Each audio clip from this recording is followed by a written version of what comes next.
बिस्मिल्लाहिर्रहमानिर्रहीम। अस्सलाम वालेकुम फ्रेंड्स, मैं हूं यूनिस बेग एडवोकेट अपने यूट्यूब चैनल के साथ। उम्मीद है आप सब खैरियत से होंगे। फ्रेंड्स, आज हम एक इंतहाई अहम टॉपिक पर बात करेंगे, एक इंतहाई अहम मौजू पर बात करेंगे।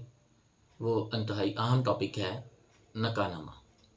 निकाहनामा का फॉर्म, निकाहनामा की शराइत, निकाहनामा के कॉलम्स।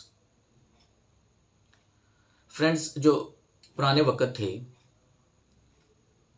उस वक़्त निकाहनामा को तहरीरी शक्ल में नहीं लाया जाता था।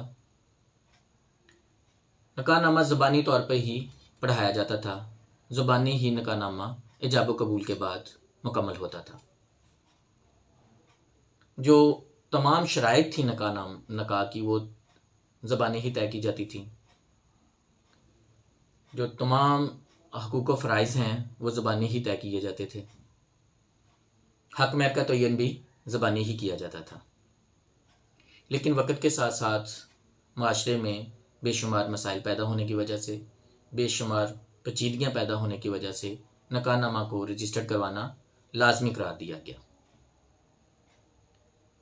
नाज़रीन, निकाह एक समाजी मुआहदा है जो फ़रीक़ैन के इजाब व कबूल के बाद मुकम्मल होता है। निकाहनामा जो है वो एक कानूनी दस्तावेज़ है जिसके ज़रिए फ़रीक़ैन के हकूक़ व फ़राइज़ का तयन किया जाता है। हमारे माशरे में निकाहनामा को बहुत ज़्यादा अहमियत नहीं दी जाती, इसलिए ज़रूरी है कि निकाहनामा की ज़रूरत और अहमियत को उजागर किया जाए, उसकी एहसास दिलाया जाए कि निकाहनामा की अहमियत कितनी है।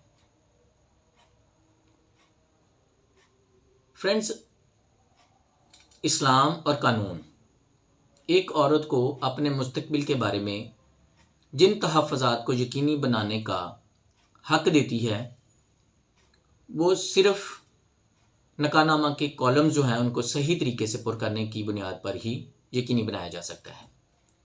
इसलिए निकाहनामा के कॉलम्स को इंतहाई एहतियात के साथ पुर करना चाहिए।